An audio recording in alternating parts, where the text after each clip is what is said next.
Hello fellow aviators and welcome back to the channel. We discuss all things aviation. Angelo Dube here welcoming you back. Today we are in conversation with pilot Amanda, a fellow South African who now flies internationally. She will be telling us about her journey into the cockpit today. She flies the Airbus A380. Yes, that double-decker big machine, the Airbus A380. That's what Amanda commandeers on a daily basis.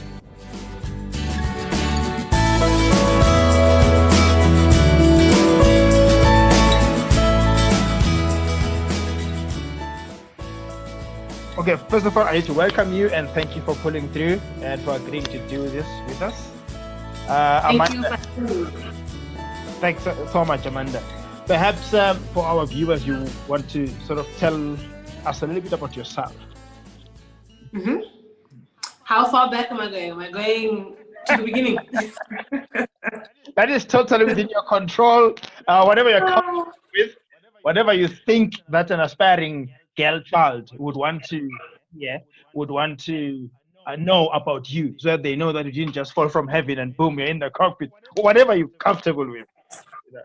Okay, so my name is Amanda Kandawire-Khoza. I'm a 30-year-old airline pilot. I currently fly the Airbus A380 as a first officer.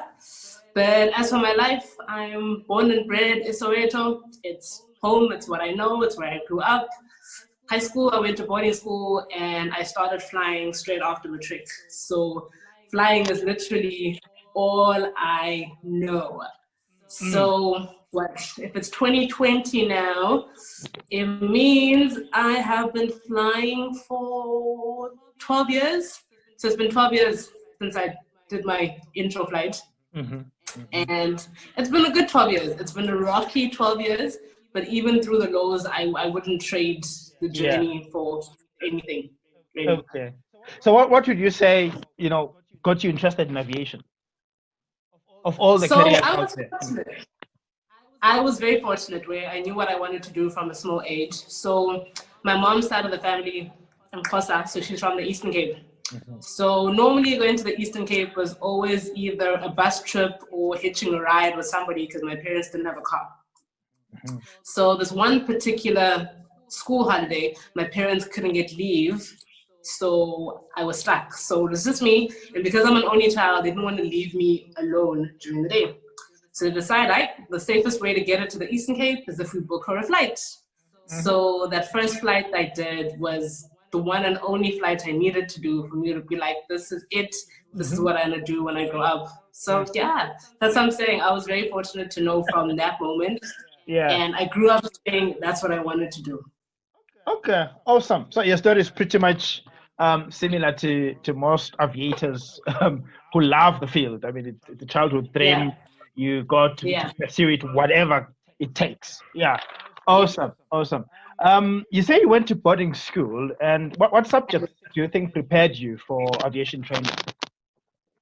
So I took STEM subjects. So I had English, I had pure maths, and I had physical science. So I didn't know much about the industry, but I knew that it was a technical industry. So I knew that I had to have at least those two subjects. And so that's what I had from grade 10 till matric. Okay. And then you finished your matric and you, instead of going to university, you went to flight school. Can you take us through that experience? Okay, so I went straight into flight school after matric, and like most people, I needed a bursary. So I needed the money because my parents didn't have the money. But at the time that I was applying for flight school, so this was 2008, I couldn't get into the Air Force because I wore glasses, and at the time, not sure if the requirements are still the same, but they wanted you to have 20/20 vision uncorrected. So that was a fail for me. I'm like, that's not gonna work. And in 2008, there were no cadetships running at the time. The SAA one was done. The SACS one, I actually don't even think existed or was still fairly in that point. So all the cadetships that I know about now weren't there then. So the only way I could get into flight school was my parents took out a loan, and the loan wasn't enough to cover like my comm, but it was enough to get me started. And the start is literally all I needed. I've always said if I could get a foot in the door, I will figure the rest out. So with the bank loan, I was able to start flying, and it did run out before I even had my PPL. I think the money lasted, 3 months? And then it was finished. It's like, that's all you got, sorry.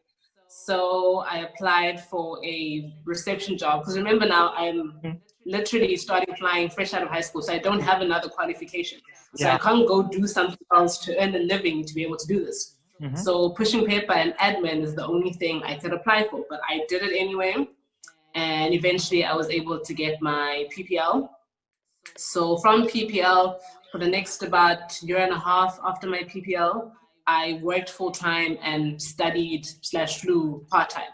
So I would try to save up as much money as I can so that I then did my training in one bulk. So I'd save up enough money to have a night rating, then only do the night rating after I had the money.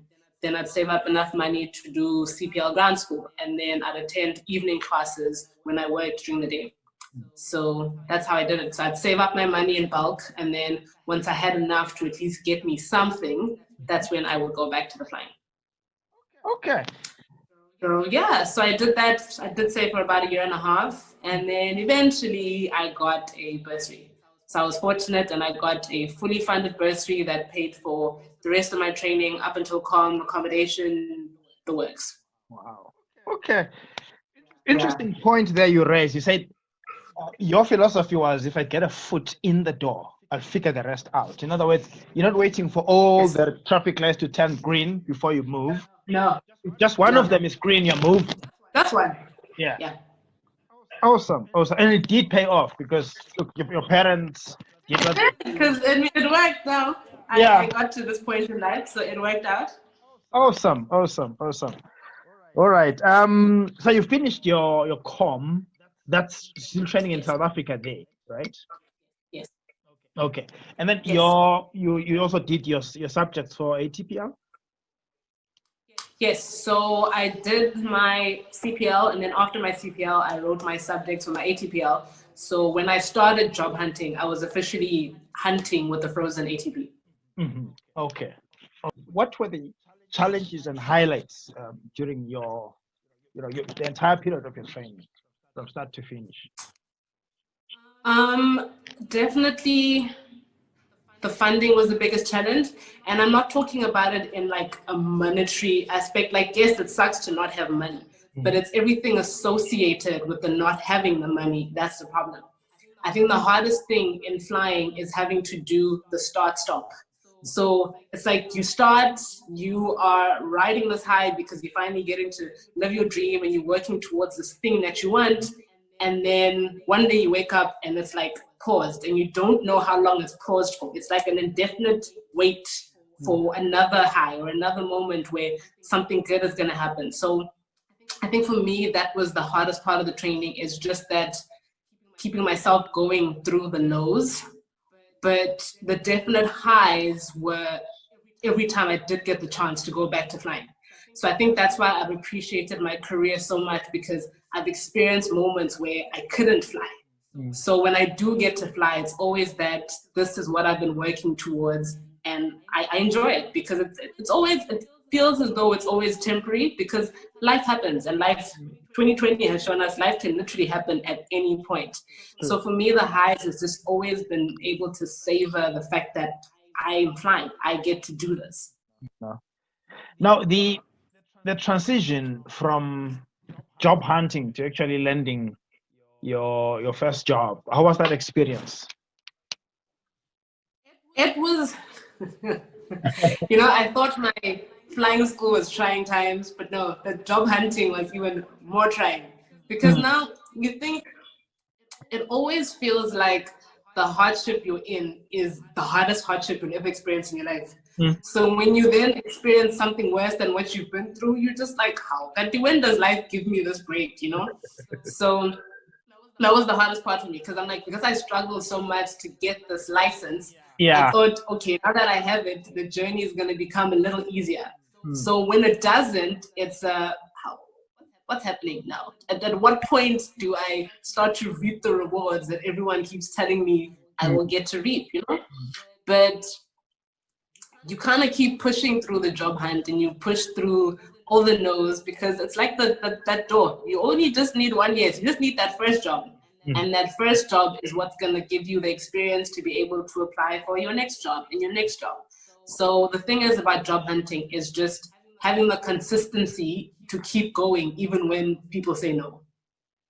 Okay, consistency, you know, and not giving up. Those are the critical things. Okay. Yeah. Now, your typical working day to day, are you able to share anything about that?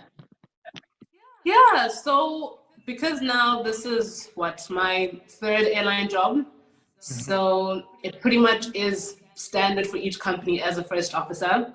And so how a normal day goes is you get to work, you pick up the paperwork for the flight. Because I work in an airline environment, I work in an environment where we have dispatchers, and dispatchers prepare the flight plan for us. Whereas in charter companies, it's a different situation. But in airlines, there's dispatchers that prepare the flight plan. So I pick up the flight plan and I go to the briefing room where I will then meet the captain. And we look through the weather for the flight, we look through the note tabs for the flight, and we look through the flight plan, and then we decide how much fuel we're taking for this particular leg. And then from there, we meet the cabin crew and we all head to the aircraft.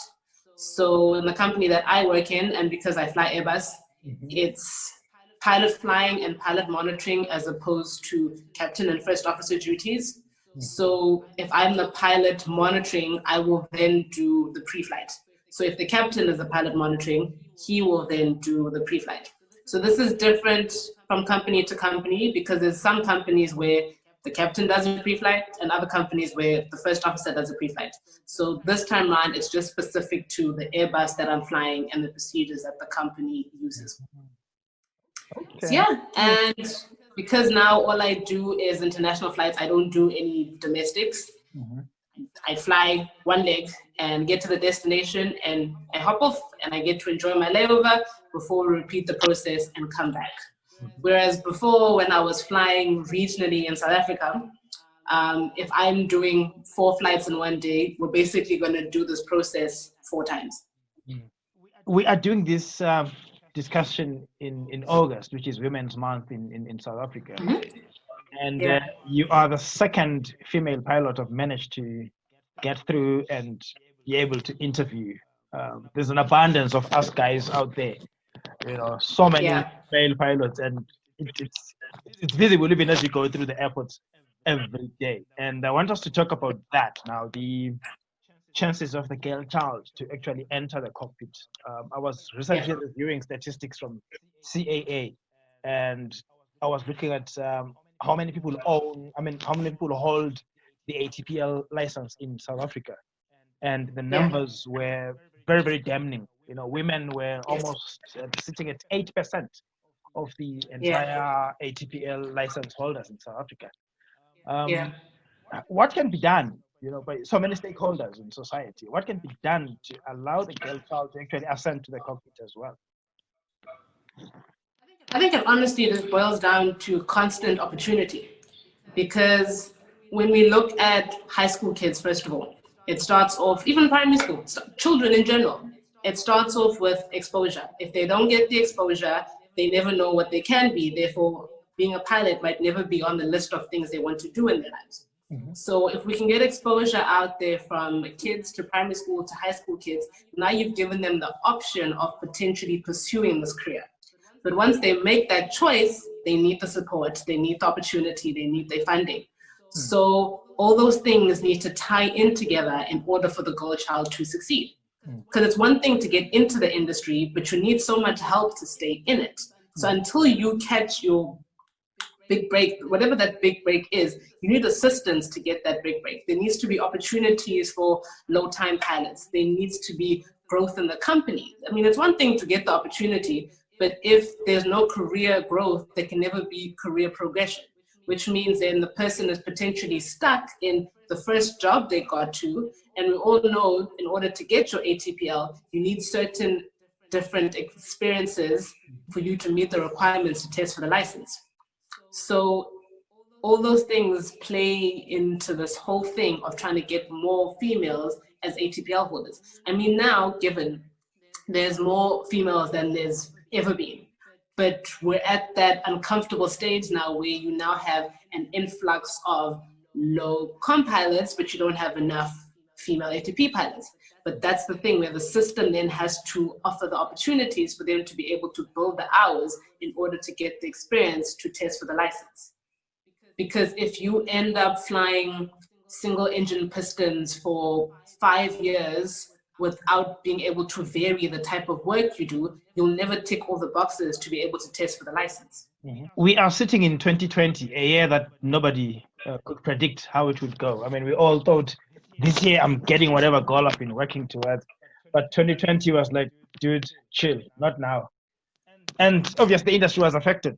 What are your views on the industry, Corona, and any, plans for it to revive and get back to what it was before? Look, like the industry has taken a huge knock. Like, aviation's been through a lot over the last decade, but it's big. Corona has been extremely big on the industry. The effect on travel, the effect on borders being closed, it's just such a domino effect to the industry that I feel like it is going to take a while to recover, but recover it will. People keep asking, is aviation ever going to recover from this? But I don't believe people will go back to using ships to get to where they want to go. So therefore, the need for airline travel will always be there. But it's one of those things where the industry cannot recover without it being a team effort. So for the industries to recover, borders have to open, people have to want to travel again, they have to feel safe traveling again. So if those things don't start happening, it's going to just take longer for everyone to bounce back. And for as long as it takes to bounce back, the need for large numbers of pilots per company is also going to take a while to recover the numbers. So it's one thing when aviation industry, for it to get back to whatever the normality is going to be post 2020, it's going to take more than just the industry for it to be okay. Well put. Now, what tips or advice would you have for the girl child who is aspiring to be a pilot one day? Any tips you can give? The biggest tip is do it. Because I think girls in general just get deterred from doing things so much, whether it's a lack of self-confidence or it's because somebody said something that makes me feel like, this is not for me. It's the one advice I can give is just don't listen to the world if it's negative thoughts. If it's good energies, then yes, by all means, feel the positivity, accept all the good vibes, but just go out there and do it. Because the one thing where flying needs you to have that I can do it attitude, because you're not going to constantly get affirmation in this industry. No one's going to sit there patting you on the back saying, oh, that was a good landing today, or you did well today. So if you don't give yourself that pat on the back, you're not going to get it. So my advice is just go out there and do it. Okay. I hope any girl child listening to this, and of course any boy child as well listening to this, will feel motivated by the words you've just shared with them, and also your inspiring story on how you actually decided that this is what you want, and you did not let whatever societal prejudices were there stop you from pursuing what you wanted. Thank you so much for coming through and for talking to us about this and for motivating our youth on how to pursue their goals and how to persevere and stick with what they want. But thank you as well for the platform and the opportunity to be here. I really do appreciate it. Thank you. I hope you have enjoyed watching Amanda's story and how she ascended to the cockpit and what philosophies she applied to keep pushing herself towards attaining the goal and her eventually attaining it, and what keeps her going as she commandeers the Airbus A380. And remember to keep working towards your own goal, your own aspirations, because with every hour the Cockpit Beckons keep adding those hours, an hour of studying, an hour of consultation with others, an hour of just hanging out with fellow aviators, because it's important to create communities for yourselves, communities of like-minded people who share the same passion as you do, people who understand your craziness when you talk about that thing that you're passionate about. So with every hour the Cockpit Beckons, make each hour count. Angela, you were here saying until next time, cheers.